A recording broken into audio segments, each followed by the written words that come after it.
I think running a safe and reliable railway in the face of climate change is the challenge of a generation, and we have changed the way we run the railway a lot. Welcome to Calling All Stations, the transport podcast.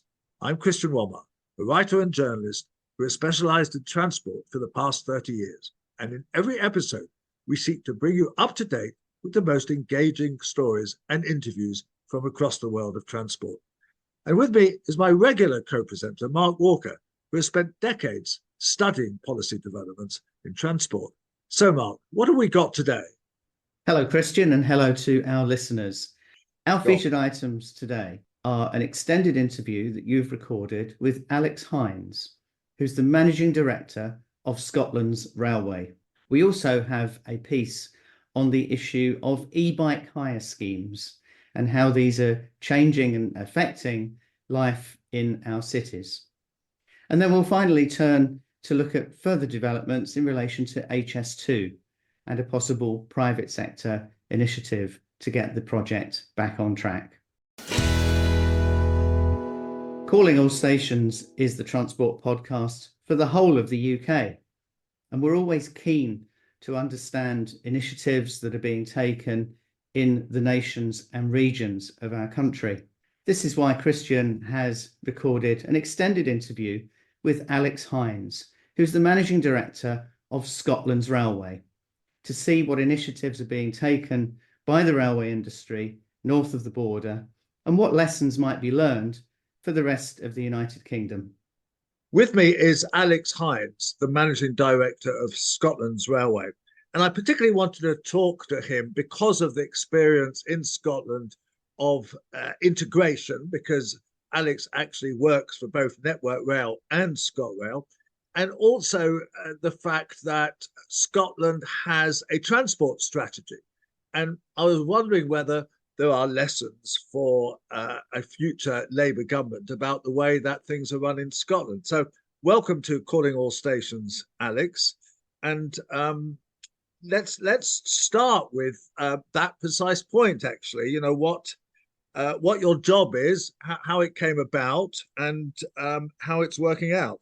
Well, thank you, and thank you for inviting me. So yes, I've got the great privilege of being the Managing Director of Scotland's Railway, and it's a unique position in sort of GB rail terms because I get to run track and train together. And the start of that, I guess, was the Scottish Government and Transport Scotland as the agency for transport in Scotland see the railway as a system.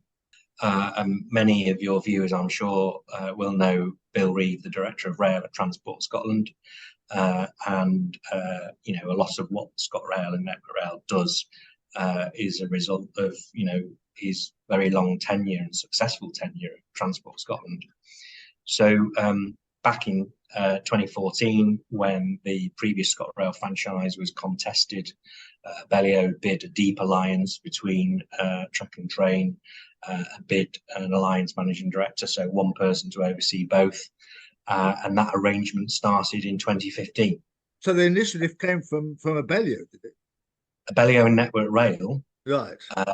Decided to enter into an alliance agreement with each other as part of Transport Scotland procurement, and Transport Scotland chose Abellio as the successful bidder. And I wasn't around at the time, but I understand that one of the things that Transport Scotland really loved about Abellio's bid was the fact that there was a deep alliance and one person to oversee track and train. This is about the same time that there was an alliance at South West Trains, wasn't it? Which was not entirely successful, actually, which is interesting. Yeah, that's right. And certainly, you know, Tim Shoveler, you know, he and I met when I got this job to extract the maximum learning from that experience, what worked and what. He was the boss of South West Trains at the time, yeah. Yeah, and the alliance when they put it together with Network Rail. So I arrived in Scotland in 2017, which was 6.5 years ago, and so I was appointed by Network Rail and Abellio to run the ScotRail alliance. And then when Abellio ScotRail ended, and the Scottish Government chose to nationalise ScotRail, it was decided by the Scottish Government and their arm's length body Scottish Rail Holdings, who are now the owners of ScotRail and indeed Caledonian Sleeper, that we should keep the alliance between track and train and indeed keep one person overseeing the delivery of both Network Rail Scotland and ScotRail. So it's kind of become the way we work now. And actually, I think sometimes we struggle to articulate the benefits of it because it's so, it's just the way we work north of the border. Do you know what I mean? It's completely different from the way south of the border, but it's obviously it's become the norm. And so tell me how it works, because, for example, one of the questions is, if you want to make changes into the timetable or some infrastructure, where do these decisions come from? Where do they start? Well, as you quite rightly pointed out, Scotland has a transport strategy. And in that strategy, it sets out a hierarchy of modes with, private car at the bottom, that's bad. Walking, wheeling and cycling at the top, that's good. And public transport being in the middle. And the transport strategy is designed to achieve certain aims of the Scottish Government. So, for example, to reduce inequalities, to promote inclusive economic growth, to take climate action, for example. So everything we do with the railway in Scotland, whether that's in ScotRail or in Network Rail Scotland, is designed to deliver those objectives which are set out in the transport strategy. So, I always say we're more than a railway, yeah? Because what we're interested in is what railways do, rather than, the rail sleeper and ballast and trains and all that good stuff. So one of the things, obviously Network Rail manages the infrastructure and ScotRail manages the operation of the trains. But, how many things can you change in UK rail without actually getting track and train to work together? Answer, not many. And therefore, we have an exec in Network Rail Scotland and we have an exec in ScotRail. But, every 4 weeks, I chair a joint executive meeting of all the Network Rail Scotland directors and all the ScotRail directors. So if there is something happening on our railway which touches both track and train, we discuss it there. If it's only about ScotRail, if it's a discussion around ScotRail's IT policy or, Network Rail's people strategy, we don't discuss it jointly because, frankly, we don't need to. But if it's about the management of the railway system, we tend to work together and meet together and decide together. And what that helps is when proposals go forward to Transport Scotland, they represent the views of railway management across the track train divide. And we believe that means we make better decisions more quickly. Well, I've always been a supporter of integration, and it was one of my reasons why I opposed the style of privatization that we got in the 1990s. But there must be tensions within this sometimes. Is there stuff that doesn't work as well as maybe the system south of the border, or would you advocate that this is definitely the way forward for any future railway in south of the border? So, well, the first thing to say is it's not perfect, but we would argue that if you look at what we deliver for our customers, we tend to benchmark better than other places. So if you look at customer satisfaction or revenue growth or train service performance, the things that people really care about when it comes to a railway, we're generally, industry leading in this space. So what matters is what works, yeah? And, there've been some highs and lows with the alliance. And for example, when I arrived in 2017, my predecessor had integrated lots of bits of ScotRail and Network Rail together. And it didn't work very well. And actually, I consciously uncoupled some parts of the alliance and made the alliance shallower just to get things to work. Have you got examples there? So, yeah, I mean, they'd appointed one finance director to oversee the finance teams in ScotRail and the finance teams in Network Rail Scotland. Right. And it just didn't work. So obviously ScotRail is a company in its own right. Network Rail Scotland is not a company in its own right. Network Rail Scotland is a bit of Network Rail Infrastructure Limited.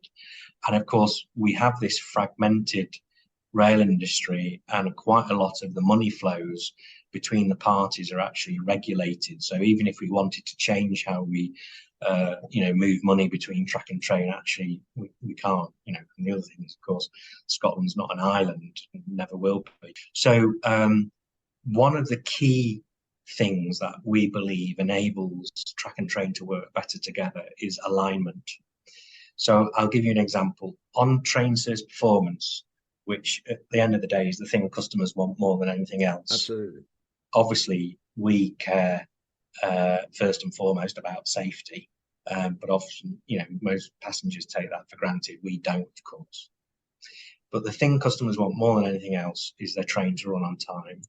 The timetable is the promise we make. And whether you're in ScotRail or you're in Network Rail, we have the same performance target. So Transport Scotland has created an environment in which it sets both its delivery partners the same target on performance. So our target on performance is 92.5% measured by the public performance measure. And so every 4 weeks, we get in a room, all the railway managers from ScotRail and Network Rail, and we say, right, how do we improve performance against that target? In that meeting, you can't tell who works for who. Right. It's just a bunch of brilliant railway managers trying to get the train to run on time. Now, south of the border, it's not like that, and I know that. Yeah, you've worked south of the border until 2017, yes. Exactly. So south of the border, it may be that Network Rail has these regulated targets. It may be that the train operating company's got these targets in its franchise agreement or national rail contract or whatever we call it these days, and they're misaligned. And so they're still sort of arguing about, well, what's the currency and what's the level, and we're not funded for this and da da da da da da da. That is a dynamic which just does not exist north of the border. So Transport Scotland has created an environment whereby it's really, really clear what it is we're expected to do. Do you think that it would be possible for a government south of the border to create that sort of structure? So in certain parts of the network, yes. Where there is a high degree of overlap between track and train, yes. So if you think about Anglia, Kent, Surrey, Sussex, Western, Wales, yes, it would be relatively straightforward to set aligned targets. Where it becomes much, much more difficult, obviously, is East Coast Main Line, West Coast Main Line, where it's always going to be a busy multi-user railway. Therefore, it's very difficult. So what I would say is Scotland is a good example of how track and train can work together. It's not necessarily a template which can be rolled out everywhere, but it is a relevant case study for those parts of the network where there's a high degree of overlap between track and train. Yeah, you've highlighted kind of, as it were, discrete bits of the network there that are kind of clearly identifiable, whereas the East and West Coast main lines, and probably the Midland main line as well, there's so many different companies using those lines and so many different types of services that it would be difficult to do that. But it might be feasible, but I can see that it would be difficult. What are the progress that you've made in Scotland? What are the kind of good aspects? Because obviously you've lost passengers as a result of COVID. I think you're getting back there, but yeah, what are the successes? For example, you've had some reopenings. You've got an electrification program. How are those progressing? Well, I guess there's today's railway and then there's tomorrow's railway, isn't there? So if you look at today's railway, performance on the railway in Scotland is improving. As a result, our customer satisfaction is at record levels. Obviously, we've been industrial action free since March of last year, when the dispute between RMT and Network Rail was resolved. And I must admit, as a railway person, that's great, because it allows us to get back to running, the basics of a railway and delivering for customers. And obviously, it's good for our people as well. So customer satisfaction with ScotRail services is 91%. It's the highest on record. Right. And one of the most exciting things about that is we know we can make it better. So, we want ScotRail / Scotland's Railway to be the best, railway in Britain. We're also, and ScotRail has been for the last 2 consecutive quarters, the fastest growing train operating company in Britain, if you ignore the Elizabeth line, which I am. And that's a special case. If you've got a spare 16 billion, you can build one. But yeah, so we're industrial action free. Train service performance is relatively strong, although we can always make it better. Customer sat is at record levels, and guess what? Customers are voting with their feet. We're also doing loads of work around marketing, around revenue protection, investing, etc. So actually, we're performing and trading really, really well, and that's a massive. You've got an experiment about peak fares, haven't you? Of kind of not having peak fares. Can you possibly explain to our listeners that, because that's quite innovative? Yeah, of course I will. So anyway, the performance of the railway, I think, is massive credit to all the folk at ScotRail and Network Rail Scotland. Yes, you're absolutely right. So obviously, Scotland has some of the toughest decarbonisation targets in the world, net zero 2045. It's not just 2045 enshrining legislation, the trajectory to get there is there as well. And of course, the service that we deliver to our existing customers, their customer surveys are coming back and says, oh, well, that's quite good, although we can make it better. But of course, a lot of folk find railways relatively expensive. Even in Scotland, where fares on average are about 20% lower than the rest of the UK. And therefore, the Scottish Government were keen to tackle rail fares, not just from a cost of living crisis perspective, but also from a decarbonised perspective. Because if we want to decarbonise Scotland, we need to drive modal shift. So the Scottish Government announced the abolition of peak fares for a trial period of 6 months. And we implemented that in October. So it was going to run from October to March, but actually in the budget, which we had last month before Christmas, the Scottish Government have already announced the extension of that peak fares trial for a further 3 months until June of this year. And obviously, we were a bit nervous about what might happen when we abolish peak fares. Would it lead to overcrowding in the peak, etc., etc.? So we very much between October and Christmas, we really did a sort of softer launch, I would say, for that. We expected it to cost ScotRail money, and we expected it to make the railway busier, and that's exactly what's happened. So the Scottish Government made available to us £15 million worth of funding to compensate us for the loss of farebox revenue. And we've got about 4% busier overall. And we are in the process of evaluating what impact that trial has had on ScotRail. So has it cost you money? That's a very key question. Yes. Or the whole 15 million, or 15? Yeah, we're expecting it to broadly about 15 million within 6 months. So, I suggested to the team, all the modelling we do in advance will be wrong, but actually, the very clever people who did the modelling predicted pretty accurately what's actually happened.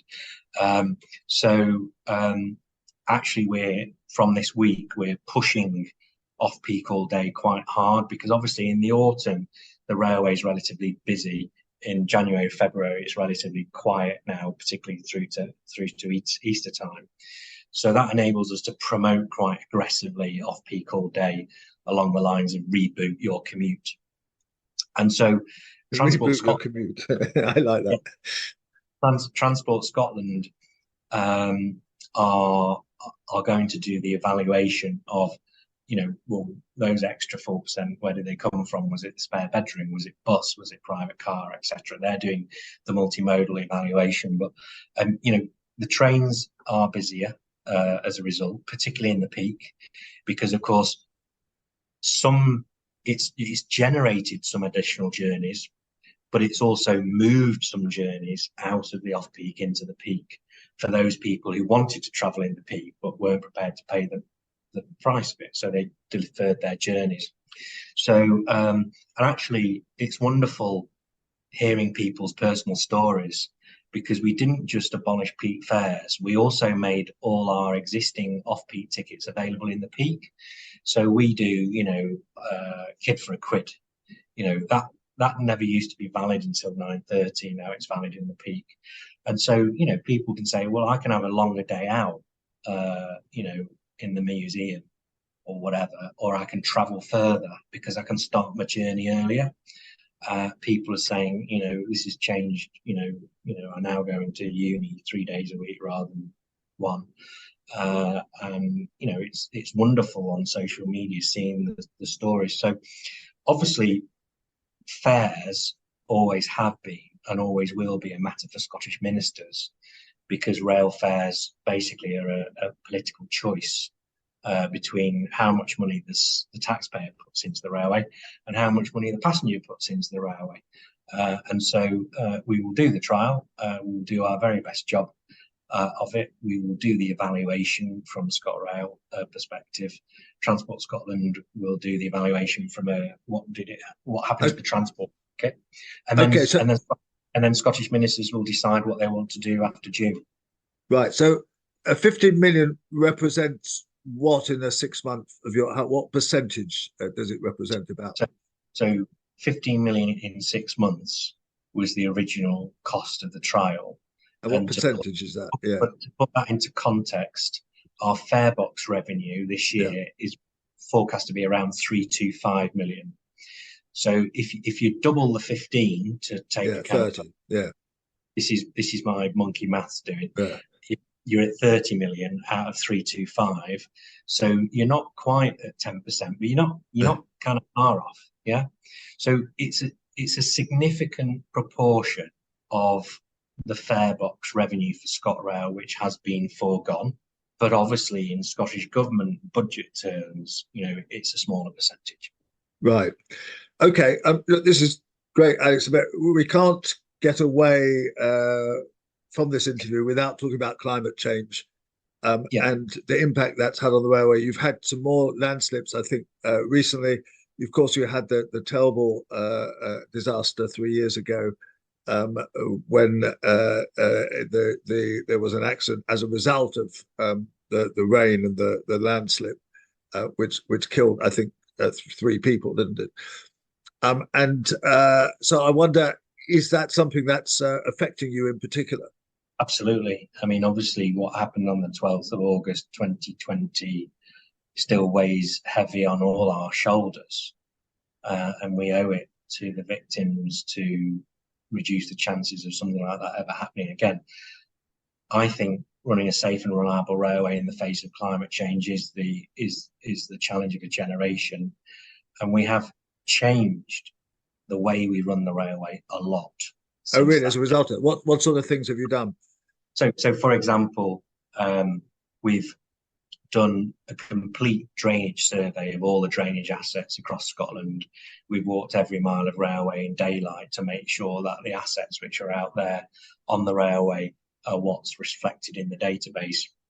And then we've recruited more people to maintain, inspect, clean these drains, because a lot of this is about the management of water. We now apply precautionary speed restrictions far more often than we used to do to keep staff and customers safe. And we believe we're the first railway control centre in Britain to put full-time meteorologists into our control centre. So wow. we used to buy in the weather service, and what we did was we hired our own meteorologists, and they are in our control centre 24/7, 365.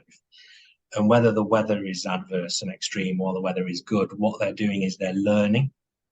and also they're building relationships with our control team, so that when we get these weather events, and there's one due this weekend, we can make timely decisions to keep people safe.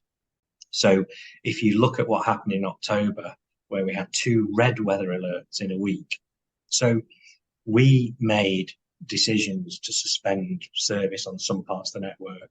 We made those decisions early, which means we were able to communicate them to our customers and the public, which meant that we didn't have customers stranded on trains. We didn't expose our staff to the need to travel to work or respond to events in a red weather alert area. And, you know, whilst it was very disruptive, we were very proud of, you know, what we did that week to keep people safe, our staff and customers, but also people informed. And of course, this climate change thing is not a big long-term trend. In the last 10 years, mean rainfall in Scotland has increased by 8%. That's quite a lot. Yeah, particularly as West Coast is pretty rainy already, so extra there is pretty has a big impact. We've done an enormous amount, and you know we need to be industry leading in this respect. Okay, thanks a lot, Ash. Just a last parting thought then. I mean, are you optimistic about the growth of the railway and the future, and being able to be supported by the Scottish government to continue reopenings and the like? I'm incredibly positive because, you know, the Scottish government loves what railways do. And so, you know, we're opening new stations, we're building new lines. And one of the things we need to do, both in ScotRail and Network Rail, is to make sure that we remain efficient. So the Scottish government continue to invest in the railway. So, for example, we're electrifying the railway between Glasgow and East Kilbride, and we're doing that efficiently. We can build new stations in Scotland for £15 million a pop. And you know, we're opening 2 new stations this year, and of course, you know, in June this year we'll be launching a new service on the Levermouth branch, which will really change the life chances of everyone who lives in that part of the world, and hopefully create an area where people are more likely to live, you know, work, study. We're connecting a bit of Fife to the capital, and it's, you know, it's brilliant to be part of. Right. Yes. I mean, one of the things that prompted me to do this interview, in fact, was the story I told you about, the fact that I was in a suburban station in Glasgow at kind of 10:30 at night, and took a train into Queen Street. And of course, there was nobody on the little station.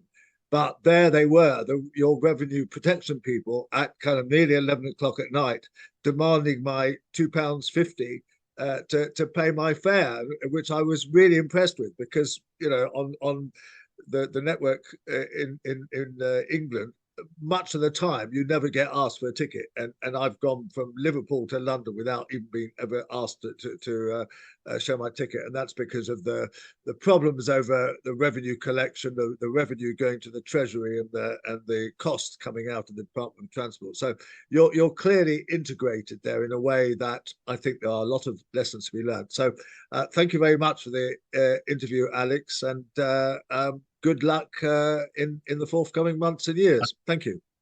I'm delighted to hear we got your money. Thank you very much. Absolutely, by £2.50. Well, I did find that absolutely fascinating, Mark, because there's quite a lot of initiatives that have been taken in Scotland that perhaps might point the way to what a future Labour government might do for the whole of the UK. Do you think that some of that is translatable through to the rest of the country? I think one of the really interesting points you identified early on was the fact that there is a transport strategy in Scotland, and there are similar efforts being made in terms of establishing a transport hierarchy, a sort of hierarchy of sustainability, by the Welsh government as well. But we don't really seem to have anything like that in England, even in the individual city regions of England, although I think some of the metro mayors and possibly the Mayor of London are trying to move in that general direction. So to me, that was one of the first interesting points that came across was the idea of a strategy. And then, of course, a central feature of your interview was this idea of the high level of integration in terms of management and decision making between the people operating the passenger trains and the people managing the infrastructure. Though, of course, you highlighted in the interview with Alex and in the interview with Tim Shoveler in a recent episode of Calling All Stations, how this actually brings with it sometimes its own problems.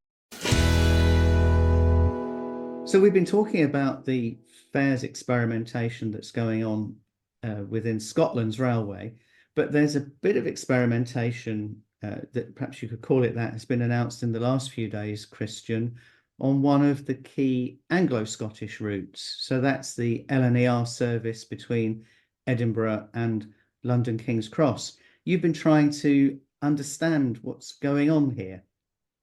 Yes, it's not easy because this is very radical stuff. So they're trying to replace the current fare system with three fares, just three fares. So there will be advance, which you'll buy obviously for a specific train. And now the problem with that, of course, is that a lot of the cheaper ones go quite quickly, and we don't know how many advance tickets there will be. Then there's something called semi-flexible, where you'll buy a ticket, but you'll be able to use it for any train within 70 minutes, presumably either way, of the journey for which you have bought it. And again, we don't really know how much those will cost, and they will change according to the busyness of the train that you've kind of aimed at, as it were. And then there's a third system, which is any time, which is terribly expensive. It's nearly 200 quid between London and Edinburgh, rather than the £87 that you get off-peak return at the moment. So that does seem to suggest that lots of people are really paid a lot more. Now, they've put this out, and remember that LNER is one of the government kind of run franchises. And they've suggested that this is a simplification and people will benefit and so on. But it seems rather more than a simplification. It seems to be kind of increasing lots of fares surreptitiously, and it's somewhat the opposite of what's happening in Scotland. So, but watch this space, Mark, because I suspect there's been such a furore about it that these fares, which are supposed to come in on February the 5th, so very soon, may well be subjected to some change or development between now and their introduction. Christian, I often think of you as Britain's keenest cyclist, but there are some forms of two-wheel transport that are giving you a bit of cause for concern. Indeed, and this is the e-bike hire system. Lime is the kind of main company involved, but there's others called Human Forest and Tier and whatever, operating mainly in the big cities, especially London, but also other big cities. And they tend to flood their area with these e-bikes, which are sort of reasonably expensive, actually. I mean, you can easily tot up 10 or 12 quid on a 4 or 5 mile ride. And there are kind of season tickets available, but nevertheless, it's not exactly cheap and it's commercial. But the trouble is that there's some issues about this. First of all, that sometimes the companies seem to actually put in so many bikes, and lots of these then get abandoned. They're dockless, so they're not like the Santander bikes in London. You can just stop where you want and leave them. And there's actually one lying on the pavement outside the house now as I speak, and I live in a residential area of Islington. And this has caused quite a lot of anger, particularly in central London, about people tripping over these and getting in the way. And they're presented as green. They're presented as, this is another form of sustainable transport. But actually, most people using them were either cycling before or walking before or using public transport. There's not many car users transferring over to them. Now, whilst broadly, I'm in favour of them, I do think that there needs to be some regulation. Now, as we've mentioned on this podcast before, the government managed to find time to regulate pedicabs, which really are only an issue in Westminster and Soho of anywhere in the UK. But they haven't actually looked at the issues of e-scooters, which are still illegal apart from in the trial areas, although I think the police have stopped confiscating e-scooters as they did at the beginning. And also these hire bikes, which really need some form of regulation. I think the local councils need to have deals with these hire bikes by which, maybe they pay for the franchise, because in some areas they might well be profitable, but certainly in return, the bike hire people must ensure that users don't dump them everywhere and find the users who do, or somehow clear the bikes up, and regulate for other kind of aspects about where they can be left. And indeed, in some areas they are beginning to provide parking spaces for these bikes, but that involves taking away parking spaces for cars. I'm not adverse to that, but the problem is that car drivers might start arguing about it. So there's a big issue here. There needs to be a debate about the future of these things. And again, the government has been totally remiss in not kind of pursuing issues about this, and instead has focused on pedicabs. And so it is something that needs to be looked at. It's potentially a useful form of transport, but not kind of if it's going to cause our pavements to be littered with kind of collapsed e-bikes that people trip up over. Here's Christian's final thought from the departure lounge. Well, it's not surprising that HS2 is not going away. And there's a couple of aspects that have come to the fore in the past few days. First of all, there's an amazing initiative by the mayors, Tory Mayor Andy Street in Birmingham, West Midlands, and the Labour Mayor of Manchester, Andy Burnham. The two Andys have got together and said, can we attract private sector investment for HS2? And they're actually apparently going to have a meeting with Mark Harper, the Transport Secretary, about this. Now, I am slightly skeptical. I mean, Eurotunnel, that the tunnel was actually privately built, but there was a lot of government support behind it in terms of the train paths that were sold off and so on.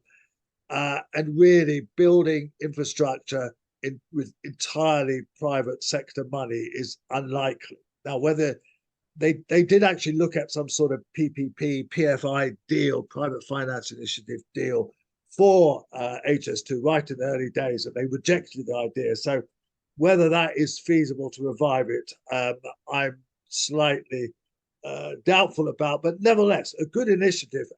But there's a contradiction here, because meanwhile, Mark Harper has announced the fact that the safeguarding for what is known as Phase 2A, which is railway people call the Stafford Bypass. I mean, the section of track between Hansacre, north of Birmingham, and Crewe. And this is the government has now said, we're not going to safeguard this anymore. We'll allow the land to be sold off. In fact, I don't think that any land could be sold off between now and a general election. It's a complicated issue and so on. But nevertheless, it sends a signal to people that this project is entirely dead. And yet, on the other hand, Mark Harper's ready to meet, not least because one of the mayors is Tory, is prepared to meet these mayors and talk about private sector involvement. So, watch this space. So it's an exciting kind of area to kind of keep on. I mean, there is a big problem about what do we do about the remaining bit of HS2 that they're building, what I've called the Acton to Aston shuttle, which is not going to be a very useful railway. So, something has to be done, but what it is, who knows? Calling All Stations, the transport podcast with Christian Walmart, is produced by Cogitamus Limited, a leading provider of public affairs consultancy services in the sector. We hope you've enjoyed this episode. If you have, please consider giving us a 5-star rating with whichever platform you use. Do also follow us on X, formerly known as Twitter. Our handle is @AllStationsPod.